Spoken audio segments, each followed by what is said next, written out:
Mapagpalang araw sa ating lahat. Samahan niyo po kaming umawit ng awiting makalangit.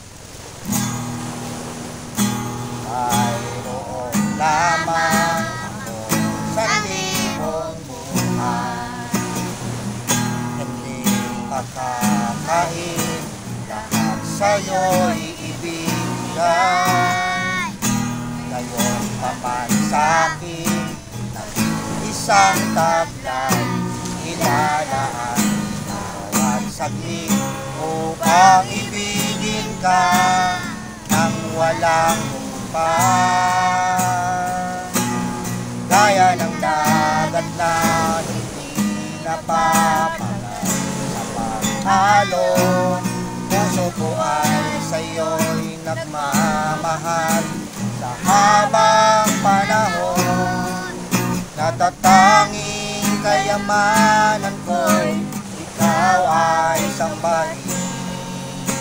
Wagas na pagsintay iyong dinggin, gaya ng dagat na hindi napapagal sa paghalon, puso ko ay sa'yo'y nagmamahal. Sa habang panahon, natatanging kayamanan ko'y ikaw ay sambahin.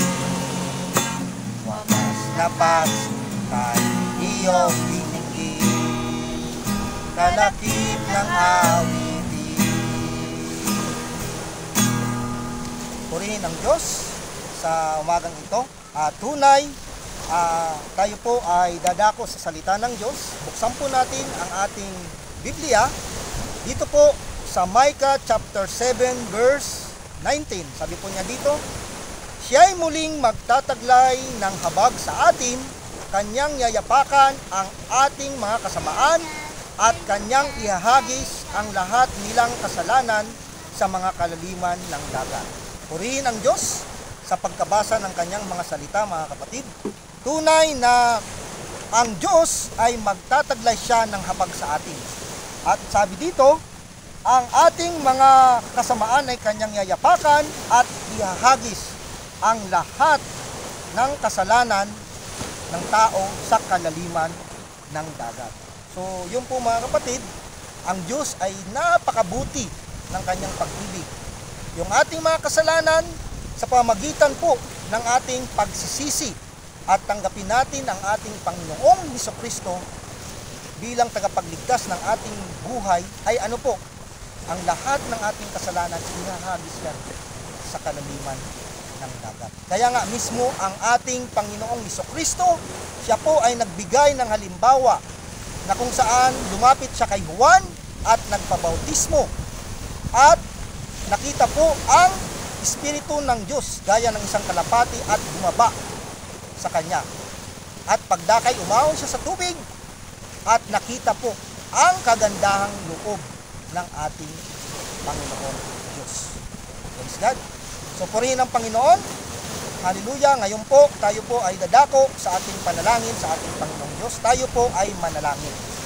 Tayo po yumuko at manalangin sa ating Panginoon. Praise God. Dakilang Diyos na makapangyarihan sa lahat, tunay Panginoon, narito po kami at patuloy na nagpapasalamat at nagpupuri sa iyo, Panginoon. Patawarin niyo po kami sa amin po mga nagawang mga pagkakasala. Narito, Panginoon, hinahantulad mo po kami na kung saan ang aming pong mga kasalanan ay iyo pong ihagis sa kalaliman ng dagat. Tunay, O Diyos, tinatanggap ka namin bilang Diyos at tagapagligtas ng aming buhay. Lord, hayaan mo, Panginoon, ang iyong pong kapangyarihan at yung Espiritu Santo ay kumilos po sa amin. Bigyan mo po kami ng wisdom, knowledge, and understanding, at patuloy mo po kaming linisin sa aming mga pagkakasala. Marami pong salamat, O Diyos, sa pangalan ng aming Panginoong Kristo Jesus. Amen. Palakpakan natin ang ating Panginoon. Praise God.